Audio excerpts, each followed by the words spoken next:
시사평론가 리엘파트너스의 이승기 변호사 연결되어 있습니다. 자, 이승기 변호사님 안녕하세요. 예, 안녕하세요. 예, 어떻게 지금 대기신가요? 예, 맞습니다. 예, 지금 전화 상태가 지금 너무 좋은데. 아, 그래요? 예, 좋습니다.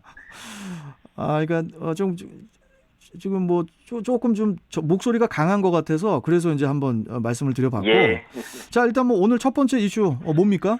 예, 첫 번째 이슈는 2차 재난지원금 확정, 전 국민 통신비 논란입니다. 정부가 이제 코로나19 사태로 피해를 입은 소상공인, 또 고용 취약계층, 또 생계 위기 및 육아 부담 가구를 지원하기 위해서 총 7조 8천억 원의 그 4차 추경안을 확정을 했죠. 예. 추석 전에 지급되도록 신속하게 처리할 예정이라고 하죠.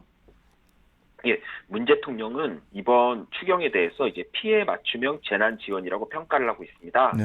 총 7조 8천억 원 중 이제 3조 2천억 원은 이제 사회적 거리두기로 영업을 제한받은 이제 290만 소상공인과 이제는 자영업자에게 최대 200만 원씩 현금으로 지급될 예정인데요. 특히 전국 노래방과 PC방, 대형학원 등 10개 고위험 업종 사업주가 그 혜택을 받을 예정입니다. 네. 그리고 그 고용 유지와 생계 지원에 또 1조 4천억 원이 투입될 예정인데요. 세부적으로 보면 이제는 소득 감소로 어려움을 겪는 이제 특수고용직 노동자 그리고 프리랜서에게 2차 긴급 고용 안정 지원금으로 50만 원에서 최대 150만 원을 지급할 예정입니다. 그리고 만 18세부터 34세 미취업 청년 20만 명에게는 이제 특별 구직 지원금으로 50만 원씩 주기로 했습니다. 네. 그리고 소상공인이나 이제 자영업자 지원 대상이 아니거나 혹은 근로자 지원 대상이 아니면서 실업이나 휴업으로 소득이 감소한 이제 가구를 위해서는 4천억의 예산이 편성됐는데요. 중위소득 75% 이하 가구로 대도시 거주자의 경우에는 자산이 6억 원 이하, 중소도시는 3억 5천만 원 이하, 그리고 농어촌의 경우에는 3억 원 이하일 경우에는 최대 100만 원을 현금으로 지급할 예정입니다. 일단은 선별적 지원이 이루어지는 것으로 보이는데, 그리고 전 국민을 대상으로도 한 그런 지원도 일부 포함된 것으로 알고 있습니다. 예, 학부모와 휴대폰 소지자와 같이 일정 기준에 부합하는 국민에 대해서는 전부 지급하는 이제 보편적 지원 금액도 약 2조 1천억 원 예산이 편성됐습니다. 사실상 정부가 선별적 재난지원금 지원에 대해 여론의 비판을 의식한 것으로 보이는데요. 우선 정부는 이제 가족 돌봄 휴가 기간을 10일 더 연장했고요. 20만 원씩 현금 지원하는 특별 돌봄 지원 대상을 기존 만 7세 미만에서 초등학생까지로 대폭 늘려 530만 명에게 혜택이 돌아가도록 했습니다. 만 12세 이하 자녀를 둔 가정이면은 자녀 한 명당 20만 원씩을 지원받게 되는 것입니다. 또한 이번 추경에서 가장 눈을 끄는 것은 이제 통신비 지원인데요. 예. 정부가 만 13세 이상 국민 4,600만 명에게 일회성으로 2만 원씩 통신비를 일괄 지원하기로 했습니다. 네. 총 9천억 원의 예산이 소요될 예정이라고 합니다. 그러니까 약 이제 거진 한 1조 원이잖아요, 지금. 예, 맞습니다. 이것 때문에 좀 예.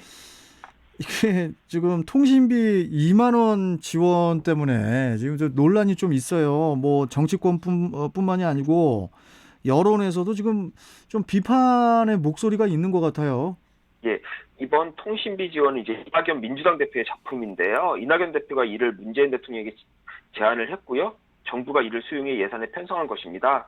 코로나19 사태로 국민들의 비대면 활동이 급증한 만큼 통신비를 지원하는 것이 좋겠다고 판단한 것인데요. 문 대통령과 이 대표 모두 국민들을 위한 작은 정성이다 위로 이렇게 표현을 했습니다. 하지만 당장 야당 측에서는 보수와 진보를 막론하고 이제 한 목소리로 비판을 하고 있는데요. 국민의힘 측에서는 이낙연표 포퓰리즘이라고 비판하면서 차라리 인플루엔자 예방접종을 무료로 해주는 거 이걸 좀 확대하는 게 더 긴급하고 필요한 거 아니냐라고 말을 했고요. 진보정당인 정의당 측에서는 1조 원의 돈을 통신사한테 그냥 주는 거는 여론 무마론 통신비 지원에 불과해서 너무 얄팍하다라고 했습니다. 또한 차기 유력 대선 주자인 이재명 경기도지사는 영세 자영업자나 동네 골목의 매출을 늘리는 효과는 전혀 기대하기 어렵다라면서 비판의 대열에 합류하고 있습니다. 우리 이승기 변호사께서는 이번 통신비 2만 원 지원 어떻게 보세요? 예, 무엇보다 저는 이제 가장 큰 문제로 재난지원금의 성격에 맞지 않는다고 보입니다. 2차 재난지원금의 취지는 코로나 사태로 타격을 받은 이제 계층을 선별해서 집중 지원하기로 한 것인데 정부가 무리하게 부족한 예산에서 전 국민 지원을 하다 보니 엉뚱하게 통신비 지원이 급조한 것으로 보입니다. 특히 재난지원금을 지급하는 목적은 코로나19로 침체된 경제를 활성시키기 위한 건데 통신비 2만 원을 지원해 주는 거는 어차피 나중에 세금으로 메꿔야 하는 것이니까 뭐 매몰 비용입니다. 그리고 경제 활성화에는 도움이 안 되고요. 소액이라도 현금이나 지역 화폐로 줘야지 인근 식당이나 상가에서 사용해서 이제 돈이 돌 텐데 통신비 일괄 지원은 뭐 전혀 이제는 도움이 안 된다는 거죠. 또한 2만 원이라는 액수도 문제인데요. 아무리 경제가 어려워도 2만 원이 없어 당장 생계가 어려운 가정은 거의 없습니다. 한마디로 가계에 큰 도움도 되지 않고 그렇다고 경제 효과도 미약한 것인데 마치 정부가 전 국민한테 용돈을 주는 듯 하는 모양새인데요. 뭐 그래도 그 용돈도 통장만 스쳐가는 거지 전혀 도움이 안 된다는 거죠. 1차 재난지원금처럼 좀 의미 있게 그런 액수의 금원을 줄 게 아니라면 차라리 이 돈으로 취약계층이나 영세 자영업자를 위해 좀 더 쓰는 게 맞지 않나 그렇게 생각을 합니다. 제가 그 20대 때 그 엄청나게 가수 활동할 때 예. 그때 그 매니저 한 분 이름이 5만 원씨였거든요. 이게 5만 원이면 더 좋지 않았나 이런 생각도 예. 좀 갑자기 좀 그분 얼굴이 생각이 나서 5만 원. 참 그나저나 이 돈을 지급하는 입장에서도 참 이게 쉽지가 않습니다. 예. 자, 다음 이슈 전해주시죠. 예. 다음 이슈는 사회적 거리두기 위약금의 기준이 되나입니다. 코로나19 사태로 인해서 이제 그동안 결혼식을 연기하거나 아예 취소하는 사례가 이제 계속 발생을 했는데 그때마다 이 위약금 문제 때문에 예식장 측과 예비부부 측의 갈등이 첨예했어요. 이번에 뭐 해결 기준이 나왔다고요? 예, 공정거래위원회가 어제인 10일 이제 간염병 관련 위약금 분쟁 해결 기준 개정안을 행정 예고했습니다. 개정안은 이르면 이달 말 시행될 것으로 보이는데요. 코로나19나 뭐 사스, 메르스와 같이 간염병 관리법상 1급 간염병으로 이제는 모임을 하기가 어려워지는 경우 그리고 정부의 조치가 있을 경우에는 위약금을 면책, 감경하는 기준이 만들어진 것입니다. 우선 개정안의 내용을 보면은 간염병 확산 차단을 위해 정부가 예식장을 시설 폐쇄 혹은 운영 중단 명령으로 예식 자체를 할 수 없을 경우에는 소비자들은 위약금 없이 계약을 해지할 수 있도록 했고요. 또한 예식장 운영 중단까지는 아니더라도 집합 제한 명령 같은 경우가 있거나 혹은 간염병 위기 정보가 심각 단계 발령이 되면은 뭐 방역 수치 준수 권고 등으로 이제 예식을 예정대로 치르기 어렵거든요. 그럴 때는 위약금 면책 감경이 가능하도록 했습니다. 그 지금도 그 사업자와 소비자가 합의한 경우에는 그 예식 일정 연기, 또 이제 최소 보증 인원 조정 등 계약 내용을 위약금 없이 변경을 하는 경우가 있는데, 근데 이제 문제는 합의가 되지 않았을 때 그때 이제 계약을 취소할 때지 않습니까? 예, 맞습니다. 이번 개정안에서는 계약 취소 시에는 간염병 위험과 정부의 조치 수준에 따라 위약금 부담을 줄일 수 있도록 했는데요. 일단 뭐 집합 제한, 시설 이용 제한 등 행정 명령 그리고 사회적 거리두기 2단계에 준하는 수준의 정부의 조치가 있다면 위약금 40%를 감경하고 또 물리적 거리두기가 사회적 거리두기가 1단계에 준하는 수준에서는 위약금 20%를 이제는 감경하도록 했습니다.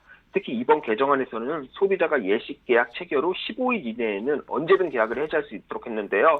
이는 결혼식을 준비하면서 이제 성급하게 계약을 체결할 수 있는 만큼 계약 내용에 대해서 좀 숙리할 수 있도록 해준다는 것입니다. 그 소비자 분쟁 해결 기준이 이게 이제 좀 법적 강제력이 없는 권고 기준이잖아요. 예. 어떻게 뭐 효력이 있을까요? 일단 한국 소비자원이나 소비자단체에서는 이 기준을 분쟁 도정 기준으로 적용을 하고 있고요. 공정위도 이제 약간의 불공정성 여부 판단에 기준으로 삼고 있기 때문에 큰 효력이 있습니다. 코로나19 사태로 인한 사회적 거리두기가 이제 예식장 계약에 대해 이제 새로운 기준을 만들어낸 건데요. 향후에도 예식장 이외에도 여행, 항공, 공연과 같이 다양한 분야에서 이제 사회적 거리두기가 계약 취소나 위약금의 기준이 되지 않을까 그렇게 보입니다. 알겠습니다. 자, 여기까지 오늘 말씀 듣도록 하죠. 고맙습니다. 예, 감사합니다. 네. 자, 지금까지 시사평론가 리얼파트너스의 이승기 변호사와 함께 했습니다.